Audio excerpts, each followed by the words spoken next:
Hello, everyone, and welcome to the Pink Table Talk Online. I am your host, Loria Reed, and we are so excited that you decided to tune in to our Hope TV station with our women's ministry who's come up with this great Pink Table Talk. First of all, big shout out to you guys for watching and making this a great success, and to our Women of Hope ministry, which is our women's ministry at the House of Hope Atlanta, for coming up with such great content. I am so excited about being your host, but there are a whole group of women behind me who are giving us those great ideas. So thank you so much to them, and our staff pastor, Pastor Cherise Cross, as well as our co-coordinator, Ms. Deidre Stafford. With that being said, today, you all know the routine. Go ahead on and share, like this, let everyone know that we're on. We've got another great topic. It's a little heavier than usual, but it's much needed. We're talking about domestic violence today. Our topic is love doesn't hurt. And so many people have been dealing with that, especially during our pandemic, being quarantined and being in the house. A lot of domestic violence issues have flared up, and we really want to talk about that from a female standpoint. So today, as I'm sharing, as you're sharing, I want you guys to know who we have on today. We've got two great guests, and I'm so excited to have them. Our first guest is a public interest lawyer who represents low-income families as well as elderly clients in civil matters throughout Central Georgia. She does the subject of teen dating violence all over Georgia to school areas and places, and 95% of her cases that she represents are survivors of domestic violence. So could you please welcome my friend who's here today, Miss Tamika Daniel.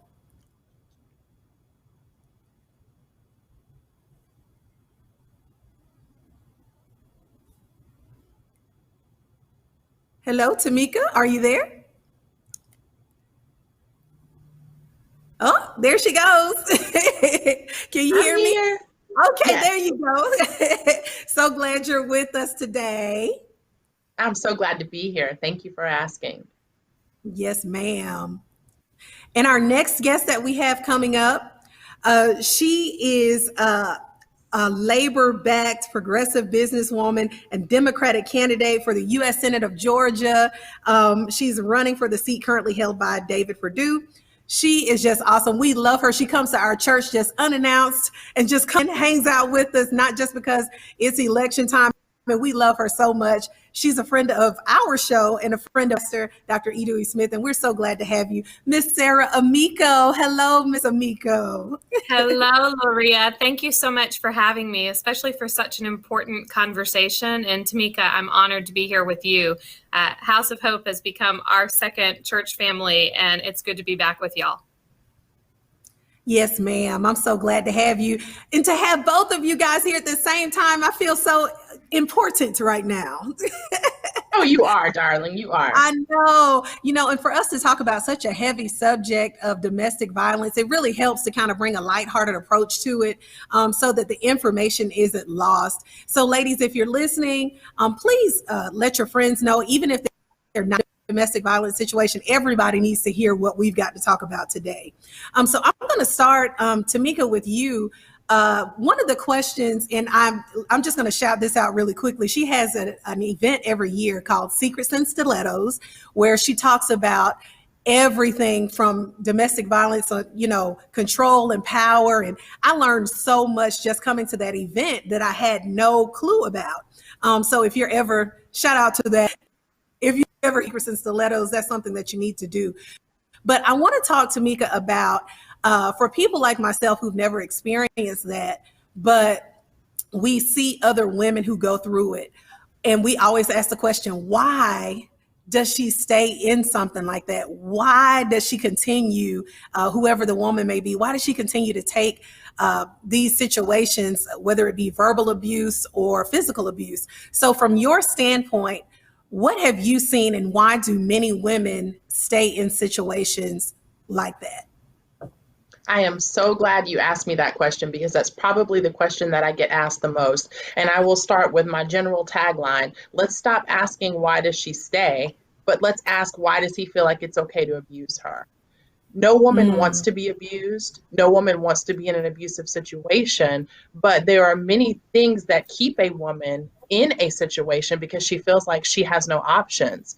He is possibly isolated her from her family. I see a lot of clients who have been forbidden to work. So he is the sole provider. He has told her over and over again, you're not going to make it without me. You don't have any support. You have nowhere to go. No one's going to want you. And if you hear that long enough, you start to believe it. And so she starts to feel hopeless. And if she's not connected with a community that will let her know what's available out there for her, then she may think that she is stuck and she may not be able to leave. Wow. Wow. Never thought about it that way. Ms. Amico, the question for you that I have, I know that you have a strong stance on domestic violence. I've been to your website and looked up your information as well. And I want you to talk from the standpoint of why this is so important to you. You kind of shared offline your dealings with domestic violence survivors. So could you just share with why that's an important platform for you? Absolutely. Thank you so much. So Loria and I were speaking earlier, the summer after my first year of college, it was time to go and get a job or a summer internship. And my heart, I felt called to work in a domestic violence shelter in the town where I grew up. And it was a really eye-opening experience. I've had a heart for service for as long as I can remember. I spent many, many years working in soup kitchens, homeless shelters. But that was my first interaction really being in a domestic violence shelter, in a place where in many instances you really couldn't share the address of where you were going for my internship for the summer. So it was an eye-opening experience, but I think it's also deeply connected to why I feel so strongly about having economic empowerment for women, and investing in our women and girls and making sure that they have the confidence to know they can make it, and making sure that our criminal justice system, especially in these incredibly trying times in our country, making sure that our criminal justice system is one that's trusted by the communities, by every community. And I think in the absence of that, you leave some of these women and families, women and children, at risk, that they don't have somebody to reach out to help. So for me, the experience started there. And then over the years, it's just something that I have felt passionately about speaking out on. And as a candidate for the U.S. Senate, it's one of the reasons I am so passionate about reauthorizing the Violence Against Women Act. To me, it is absolutely and utterly shameful that the U.S. Senate has not taken that action. Wow. Wow. Thank you so much for that. And Loria, if I could. Yeah, go ahead. I just want to piggyback on that. We want to talk about economic empowerment and think about it. If you are in a domestic violence situation where your life was in danger and the solution that was provided to you was you need to leave your home as you know it now, you need to pack up your family, you need to move. Think about all that goes with that. So you've got to find a new place to live. You got to get first and last month's rent. You have to get your kids enrolled into a new school. You have to have transportation to be able to move. You have to have help to be able to move. You've got to pick up your life. You've got to get that utilities established. You've got to have groceries to put in this new place. And oftentimes we see situations where they're being asked to do this within a matter of 48 hours. Realistically speaking, how many of us would be able to do something like that? Wow. That makes so much sense. Particularly when it requires, a first and last month's rent, a security deposit. There really is, when we talk about the social safety net, Tamika's exactly right. It always disproportionately impacts women and children, whether that's WIC or cuts to food stamps, the SNAP program, Medicaid, this country's failure to redefine poverty since the 1960s to expand access to Medicaid, particularly in the middle of a pandemic where so many people are stuck at home. I think New York reported on ABC News this morning a 30% year-on-year increase in calls to its domestic violence hotline. I mean, it's just really something that we have got to start to address in this country: economic security and empowerment for women, but also making sure that the safety net has not become an extraordinarily, moth-eaten net for families who really need it. I think a lot of these families end up staying because they worry that they can't make those first and last month's security deposits and rent. They can't get health care for their kids if they leave. They don't know if they can get them enrolled in a school. So these are really critical issues, more so now maybe than ever. Wow. Wow. Makes so much sense. And I'm hearing the passion of both of you talking. And I was going to start out with Tamika. What I know that you have on here, 95% of your cases are domestic violence survivors.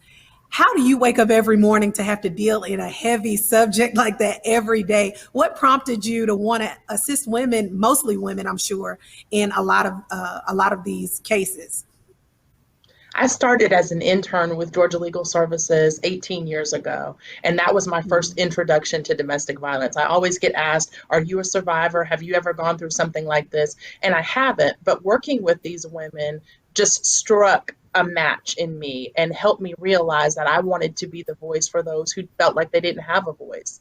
Running into these women who constantly have been told no, who have been degraded, who have been embarrassed, who have been brutalized in ways that I can't even describe, I knew that there was something inside of me and that forced me. I didn't feel like I had a choice. I felt like I was forced to take this as a career path. And it absolutely has been the best decision that I've ever made. I had a client one day walk out of the courtroom with me, and she told me, thank you for giving me my voice back. And that's, I get confirmation like that all the time. It lets me know that I am doing exactly what God calls me to do, because I do feel like I'm walking in my purpose and I'm helping give these women their voice back.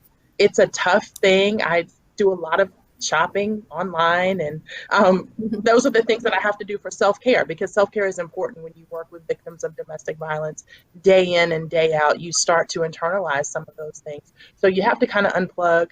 I have a great prayer life. I have a very supportive family that understands me, and they give me what I need. I have an 11-year-old daughter, and I look in her eyes, and she is my biggest inspiration. She is one of the reasons why I'm committed to doing things like teen dating violence presentations across the state of Georgia, because she's going to be in middle school. And what the statistics are showing is that these relationships are starting younger and younger. The youngest young lady who came up to me after a presentation was 11 years old, and she shared with me that her 17-year-old boyfriend had been physically abusing her.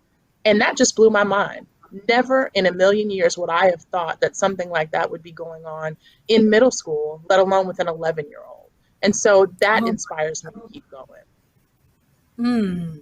Wow. And with that being said, Sarah, I know that you are just as passionate about equal rights, even with domestic violence, whatever it may be, for women, the economic side of things. And what prompted you to have the passion that you have when you speak? Just as Tamika spoke about her position with it, how did you get your start, and what prompted you to want to be in this fight? Yeah, I think it's those early times volunteering. It is, similar to Tamika. When you see the devastation this wreaks on women and families, I think for people of good conscience, it's impossible to ignore, to be honest. And I will say, having two daughters as well, my daughters are 7 and 9, has only further emboldened me to fight on behalf of women and families. And it's one of the reasons I wanted to run for public office. If you think about it, whether it's the wage gap, the fact that women make 83 cents on the dollar for men, and for women of color, that's significantly worse. Whether it is the lack of access to small business loans and credit to start their own version of the American dream, whether it is, failure on behalf of our state and federal government to take action on reasonable gun control. The data is very clear, by the way, that intimate partner violence and homicides declines precipitously when there are reasonable red flag laws in place. And so for me, it started with those early days as a volunteer in a domestic violence shelter, but it has become a passion in terms of how I see the role of fighting for women and families in public service. And that means everything from economic opportunity to gun safety laws, universal background checks, red flag laws, closing the boyfriend loophole, to also making sure that we do at the federal level what we can, for example, with the Violence Against Women Act, to protect these women and families, to make the penalties severe for those who would abuse and mistreat women. This is the foundation. You cannot have an economy where half of your population is not empowered and expect it to reach its full potential. And I will tell you, all of that is wrapped up as a woman of faith in what I believe about the dignity and worth of every human being, that we were all created in the image of the Creator. There is no carve out for gender or race or orientation,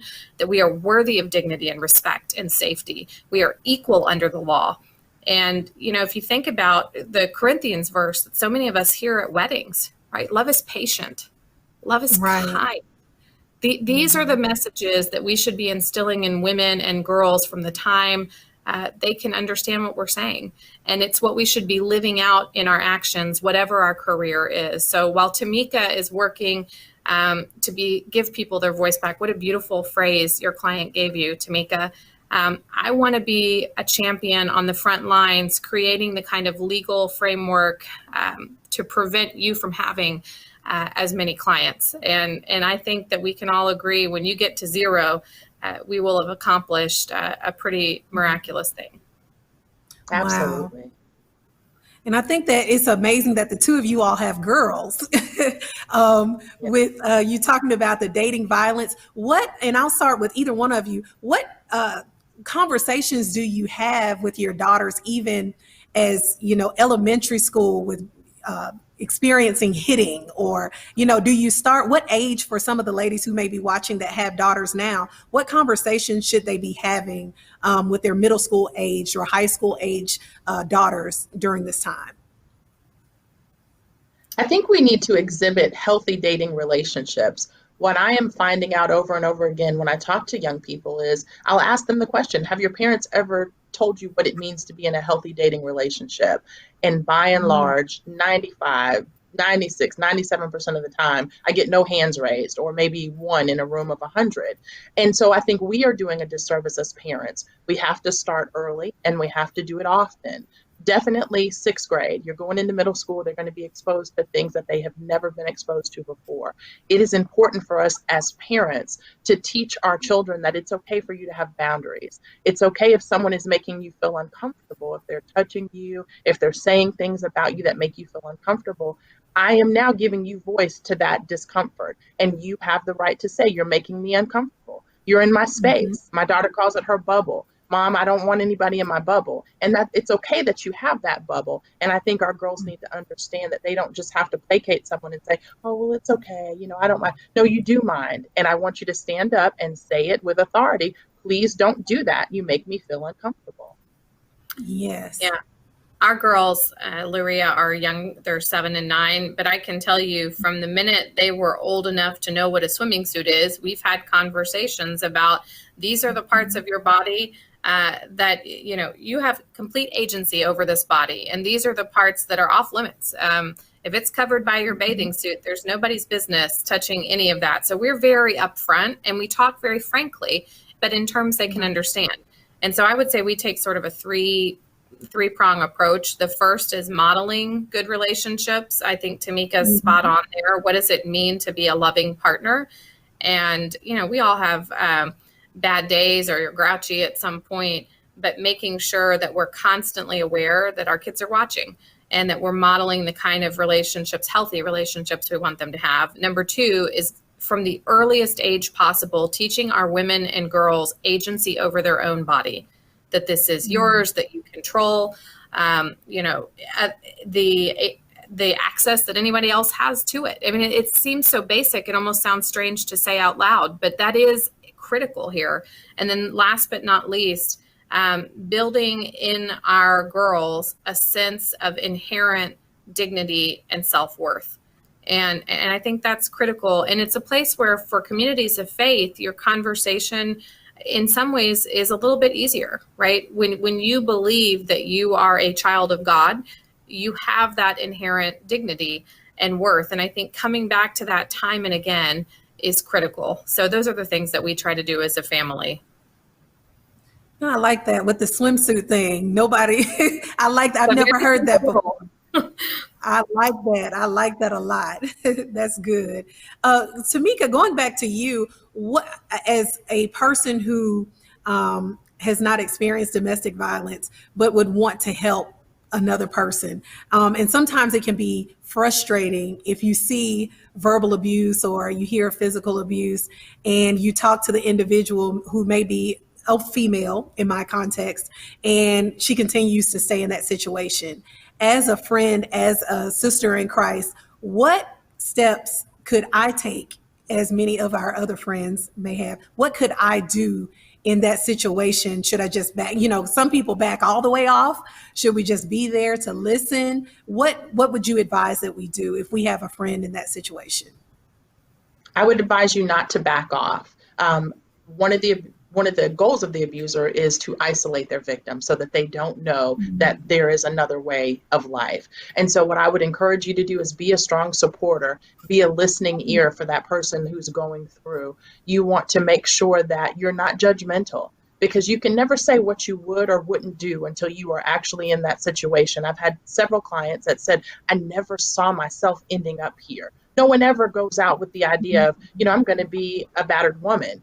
That doesn't come into play. Those things start to creep into a relationship later on. And what they need from us is support, because they're not going to leave the first time. Statistics show a woman will be abused and she will leave her abuser 7 times before she finally breaks from that relationship. So although we may get frustrated at the fact that she's staying in that relationship, I just say she's just working through her process. It's a process. Leaving a domestic violence relationship is a process, not an event. She doesn't just wake up one morning and say, oh, I guess I'm going to leave him today. She has to put things into place. And so if you continue to love on her and support her, show her the love of Christ, introduce her to people in your circle who may have resources that can help her and help her understand that there is another way of life and there is a way out, because maybe she doesn't know that. You might be that glimmer of hope that helps her understand, okay, well, maybe somebody can help me. Maybe there is an organization. Maybe I'm not the only one that's going through this.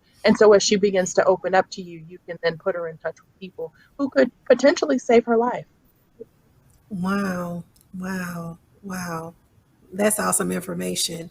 And Sarah, I was going to ask you, locally and nationally, we have our elections coming up. What should we be looking for in candidates such as yourself who speak about, how they feel in certain situations? But what would you advise us as women to look for in a candidate? Look for candidates who uplift women. Look for candidates who don't normalize abusive language around women. I don't know that any of the abusers your clients have had to face, Tamika, started out as a physical abuser. They may have started out with somebody who had normalized, nasty words for women. They may have started out with somebody who watched particularly violent content towards women. And somewhere along the line, the bells stopped ringing that this isn't quite right.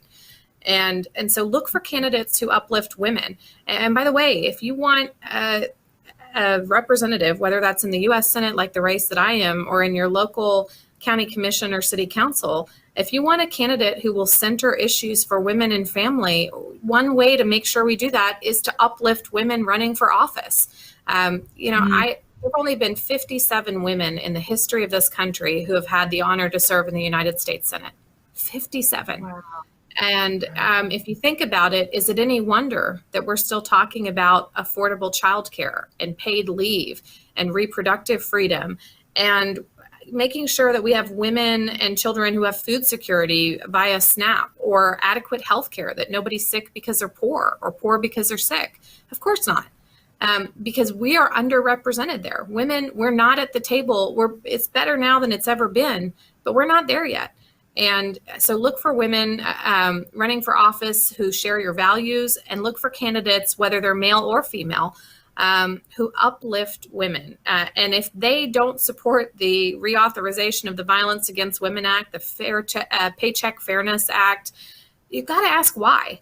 And I've got to tell you, for me individually, those are deal breakers. I don't want my daughters to be in the same scenario that we've grown up in, where women made tremendous gains, but they still hadn't achieved the kind of parity. And for women of color in particular, this is a devastating economic impact. When you look at the pay gap, Black women's equal pay day is in August, meaning a Black woman has to work all the way through August of the following year to make what a white man in the same job made the year before. That's Wow. not okay. And candidates who want your vote, we need to say that over and over again until it changes. I agree. Look, I could have let you go on and talk about that forever. I'm sitting here like, that's right. Yes. That's amazing. And it's so true though. It makes so much sense because we have the power as the voter, to put who we'd like in office. And that's just astounding. 57 women, never knew that. I thought it would be way more than that. And But never as once from Georgia elected. So we've had 2 female senators appointed. One served for about 24 hours over 100 years ago. And then we have one who served for less than 6 months this year. But Georgia has never elected a woman to the United States Senate. So we've got a chance to make history this year. I hope we'll take advantage of it. I do too. Wow, that is amazing. I did not know that. Thank you for that. And in closing, I want to ask you two this question. I'll start with you, Ms. Daniel, about if we have a woman now who's watching, who may be going through everything that we've talked about. She's having a hard time right now. She wants to leave. She doesn't know how. What could you tell her to do in how to get out of a domestic violence relationship, whether it's verbal abuse or physical abuse? What would you say? First, let me say that it's not your fault. What you're going through, you did not cause any of this. And so you don't take any ownership in that. You don't have to stay stuck where you are. There are statewide agencies. There is a domestic violence hotline that you can contact that will connect you with local services in your area. Maybe you're thinking, well, I don't want to go into a shelter. Calling the shelter doesn't mean you have to go into a shelter. They can help with financial resources. They can help you with locating housing. They can help you with getting a protective order.